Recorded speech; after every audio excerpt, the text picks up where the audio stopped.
fakir, kemudian Allah berikan kecukupan. Ya, Nabi dulu sebelum menikah adalah kerjanya apa? Menggembala hewan, domba gitu. Setelah menikah dengan Khadijah jadi saudagar, ya. Dan ini nikmat yang besar Pak untuk Rasul. Nabi ini jadi nabi ketika punya istri siapa? Khadijah. Khadijah ini orang yang seperti apa? Orang kaya, betul Pak. Orang kaya berarti punya banyak harta. Nabi sebagai nabi punya banyak apa? Punya banyak ilmu. Ya, dan ini nikmat yang besar gitu. Kamu diberi ilmu, kemudian diberikan istri yang punya harta, sehingga memberikan kamu dukungan untuk berdakwah. Jadi sebagian ulama mengatakan modal dakwah itu dua, ilmu dan harta. Orang punya ilmu saja, nggak punya harta, nggak punya ongkos gitu. Ya, kita dari sini mau dakwah ke Papua, punya ilmunya, tapi nggak punya ongkosnya.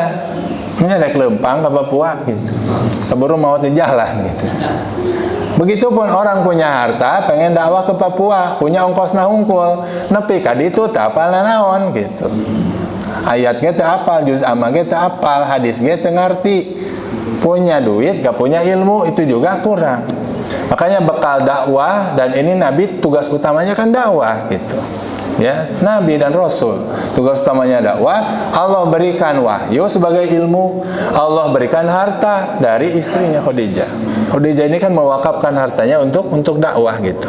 Maka nikmat apa lagi yang kurang gitu. Ya, kamu sudah yatim ditolong, kamu sudah nggak tahu Islam diberikan hidayah, kamu fakir Allah cukupkan, sehingga kamu nggak perlu minta-minta gitu. Ya, Allah cukupkan. Nah, ini bukti bahwa Allah tidak pernah meninggalkan Nabi begitu. Ya, sehingga jadi hiburan untuk Nabi.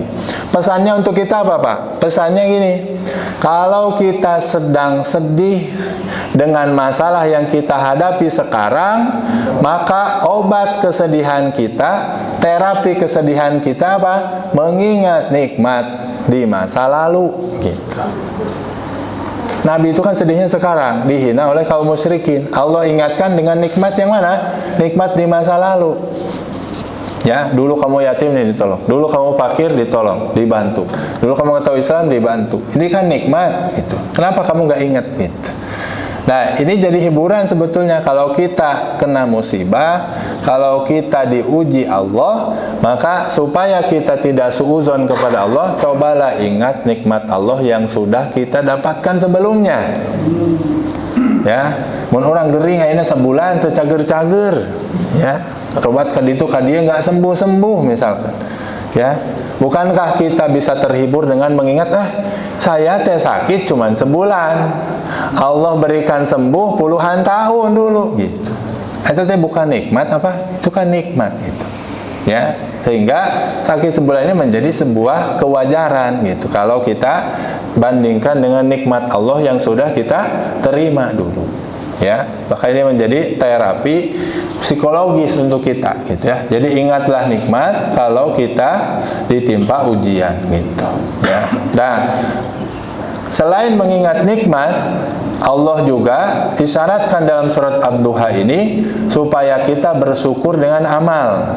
Jadi syukur itu dengan mengingat nikmat dan syukur itu dengan amal. Fa'amal yatima fala taqhar. Nih, bukti kamu bersyukur adalah ketika ada anak yatim fala taqhar. Jangan engkau hardik, jangan engkau bentak, jangan engkau zolimi gitu. Siapa yatim itu? Orang yang ditinggal orang tuanya sementara dia belum balik. Jadi anak yang ditinggal orang tuanya sementara dia belum balik dan tidak ada yang ngasuh gitu. Anak yatim ini punya keutamaan khusus di dalam Islam. Ya, punya banyak fadilah.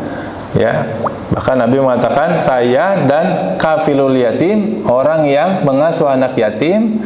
Ya, jadi mengasuh anak yatim itu kata perlu menghidupi anak yatim. Jadi orang tua asuh untuk anak yatim. Kahataini fil jannah. Nanti kedudukan di surga ini kayak gini, Pak. Kayak telunjuk dan jari tengah saking dekatnya dengan Nabi.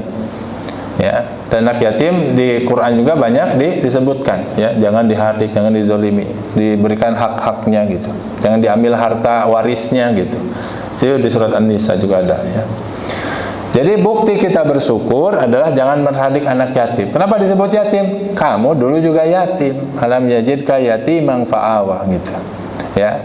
Jadi bersyukurlah kalau kamu sudah sekarang diasuh, diberikan pengasuhan. Kalau ada anak yatim yang dulu kamu juga yatim sama seperti mereka, jangan dihardik.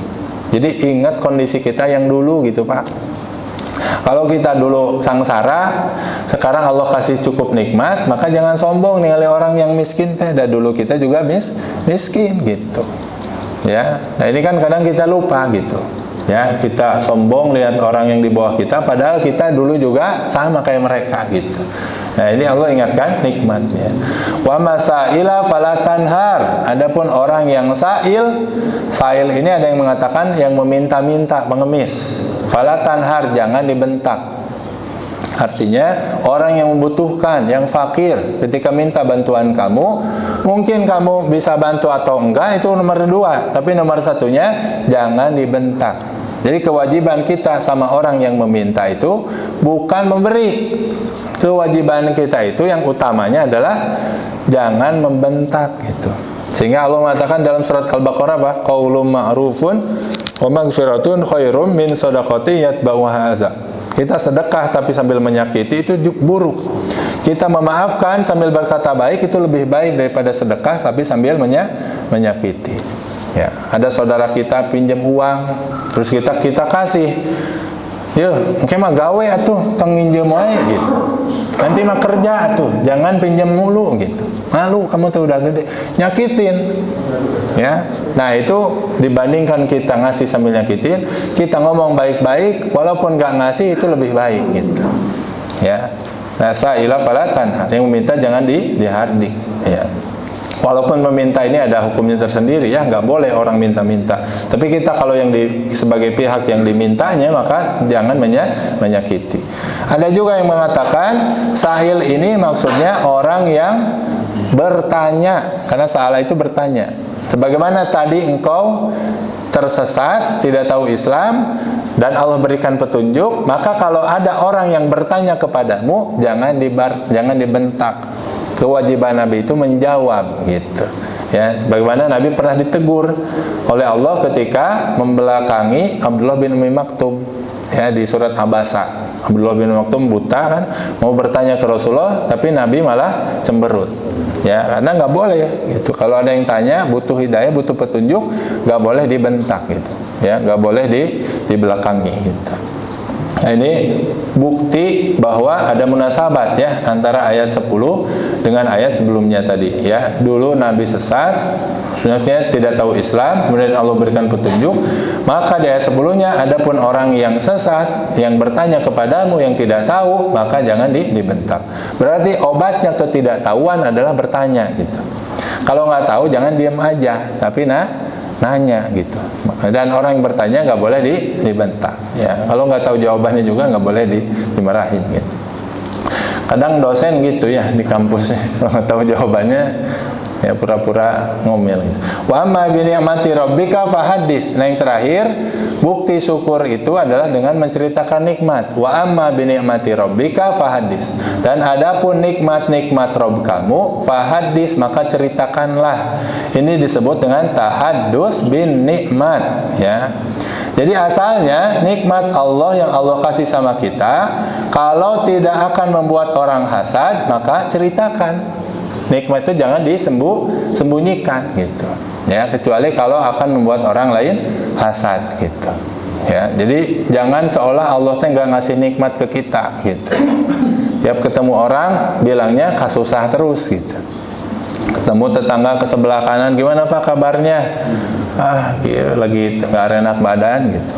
Ke sebelah kiri gimana, lagi sakit gigi, terus ke dia lagi sakit dia, ngadu ngeluh terus. Dan biasanya kita juga nggak enak kalau ada orang kayak gitu ya.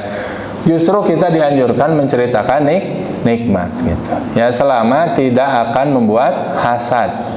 Jadi menceritakan nikmat ini sunnah, tetapi juga harus tahu batasannya gitu. Jangan juga semua nikmat dipamerkan gitu. Kalau kira-kira orang akan hasad, orang akan dengki, ya maka ya cukup kita sebutkan secara global saja gitu. Bapak gimana kabarnya, bisnisnya lancar? Alhamdulillah kemarin baru dapat 10 miliar. Ya, padahal dia misalkan lagi susah. Ya, itu kira-kira gimana perasaannya gitu.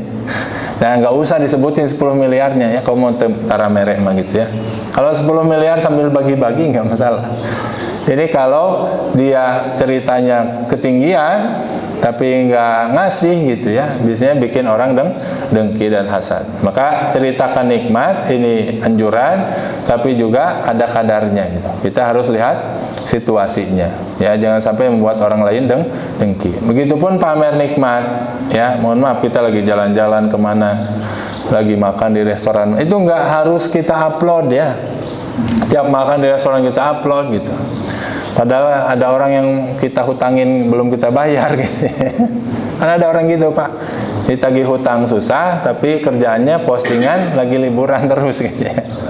Nah, itu kan bisa bikin orang berprasangka negatif gitu. Jadi tidak semua nikmat juga harus ditampakkan ya.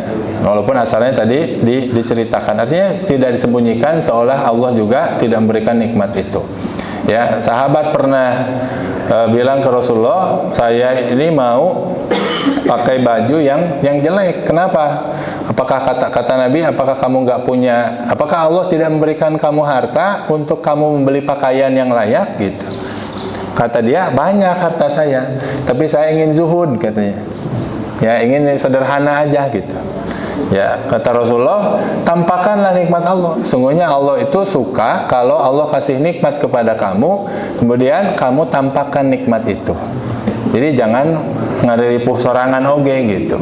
Ya, kita punya harta puluhan miliar, tapi kemana-mana naik mobil butut mogok aja gitu ya, ripuh gitu ya. Hidup yang layak saja. Kalau kasih nikmat, kita pakai nikmatnya selama halal, kita syukuri ya, jangan tutupi gitu ya. Banyak orang yang cukup tapi minta BLT ya, sampai rumahnya ditempelin rumah tangga miskin gitu supaya dapat bantuan, padahal hartanya banyak gitu. Nah, itu tidak bersyukur dan nikmat. Nah, ini anjuran dari Al-Quran bahwasanya dengan kita menceritakan nikmat gitu, menunjukkan nikmat Allah. Ada juga yang menafsirkan nikmat Allah ini adalah Al-Quran, sehingga Nabi disuruh mendakwahkan Al-Quran, fahadis, ceritakan Al-Quran.